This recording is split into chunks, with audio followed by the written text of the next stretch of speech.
पड़े चाहे और ऊपर तक जाना पड़े, पर मैं पीछे हटने वाला नहीं हूँ। जब तक न्याय नहीं मिलेगा मैं इसी प्रकार से शिकायत। भ्रष्टाचार तो ये है कि इन्होंने मुझसे 10,000 रुपये मांगे थे एप्लीकेशन भरने से पहले। तो मैं डीएम ऑफिस में डाली है, डीएम ऑफिस में मैंने 3 बार शिकायत डाली है और उसके बाद अभी तक मेरे मतलब मुझसे कुछ हाथरस के एम.जी. पॉलिटेक्निक में भ्रष्टाचार के गंभीर आरोप सामने आए हैं। पिछले 6 वर्षों से अतिथि व्याख्याता के रूप में कार्य कर रहे मुकेश कुमार रावत ने संस्था के प्रधानाचार्य पर रिश्वत मांगने का आरोप लगाया है।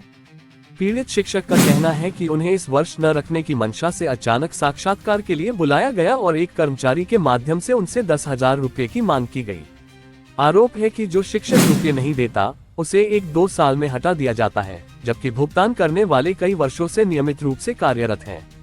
शिकायत में संस्था में वित्तीय अनियमितताओं के भी आरोप लगाए गए हैं और उच्च स्तरीय निष्पक्ष जांच की मांग की गई है। अब बड़ा सवाल यह है कि क्या तकनीकी शिक्षा विभाग इस मामले में सख्त कार्रवाई करेगा या फिर यह आरोप भी फाइलों में दबकर रह जाएंगे।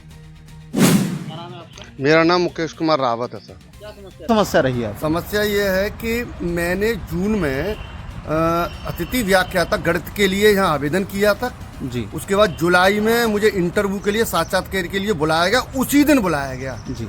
तो उस दिन मैं किस प्रकार से आ जाता, क्योंकि कम से कम 1 या 2 दिन का समय तो मिलना चाहिए। जिस दिन आप इंटरव्यू ले रहे हो उसी दिन आप 10 बजे बोल रहे हो, 4 बजे इंटरव्यू है, तो मैं कैसे देने आ सकता हूँ? कोई व्यक्ति कहीं भी हो सकता है। कम से कम उसे 1 या 2 दिन या 3 दिन पहले बताना चाहिए, वो उन्होंने नहीं किया है। मेरी ये सबसे बड़ी समस्या है। नहीं, ये प्रधानाचार्य जी का आदेश है, उनकी ही मर्जी से चलता है। मैंने प्रधानाचार्य जी को मेल भी किया था कि मैंने कि सर आज के दिन में कैसे आ सकता हूँ, कोई मेल का जवाब नहीं आया, न किसी बड़े बाबू द्वारा कुछ बताया गया। इस प्रकार का भ्रष्टाचार है। इसकी शिकायत मैंने और जगह की थी, वहाँ से भी किसी प्रकार का मुझे कोई न्याय नहीं मिला है। प्रिंसिपल साहब से मिलके पता नहीं क्या करके मुझे अभी तक न्याय प्रदान नहीं किया गया है। मैंने डीएम ऑफिस में डाली है, डीएम ऑफिस में मैंने 3 बार शिकायत डाली है और उसके बाद अभी तक मेरे मतलब मुझसे कुछ पूछा ही नहीं जाता। इन्हीं से मिलके पता नहीं क्या करके अभी तक मुझे न्याय नहीं मिला है। जांच बैठती है और जांच आपके बिना ही मेरे बिना ही हो जाती, जबकि शिकायत करता मैं हूँ और किसी प्रकार की कोई मुझे न्याय अभी तक नहीं मिला है। क्या आगे की कार्रवाई सोच रखते हैं? आगे की कार्रवाई में अभी तक जब तक न्याय नहीं मिलेगा मैं लड़ता रहूंगा, मैं शिकायतें करता रहूंगा, चाहे डीएम ऑफिस के पास दोबारा जाना पड़े चाहे और ऊपर तक जाना पड़े, पर मैं पीछे हटने वाला नहीं हूँ। जब तक न्याय नहीं मिलेगा मैं इसी प्रकार से शिकायत और अब आगे परिश्रम करता रहूंगा।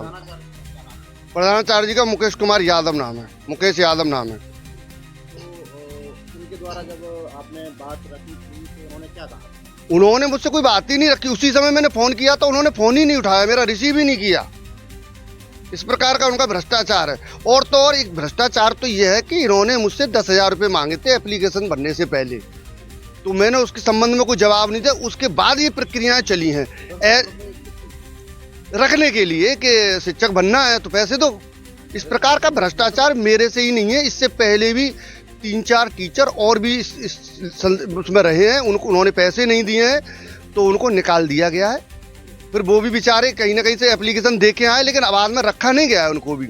इस प्रकार की अगर जांच हो तो पता लग जाएगा कि किस किस को निकाला है। अब आपने जो शिकायत दी है वहाँ से कोई भी आपको सुनवाई नहीं? किसी प्रकार की कोई सुनवाई नहीं है, ना किसी प्रकार का कोई न्याय है। प्रधानाचार्य हमेशा इसी चीजों में संतृप्त रहते हैं भ्रष्टाचार की। इन्होंने एक चीज और है, जिन से ये पैसे लेते हैं कुछ शिक्षक ऐसे हैं जिनकी अगर जांच की जाए तो वो यहाँ पढ़ा भी रहे हैं और अपनी क्वालिफिकेशन भी कंप्लीट कर रहे हैं, पढ़ भी रहे हैं।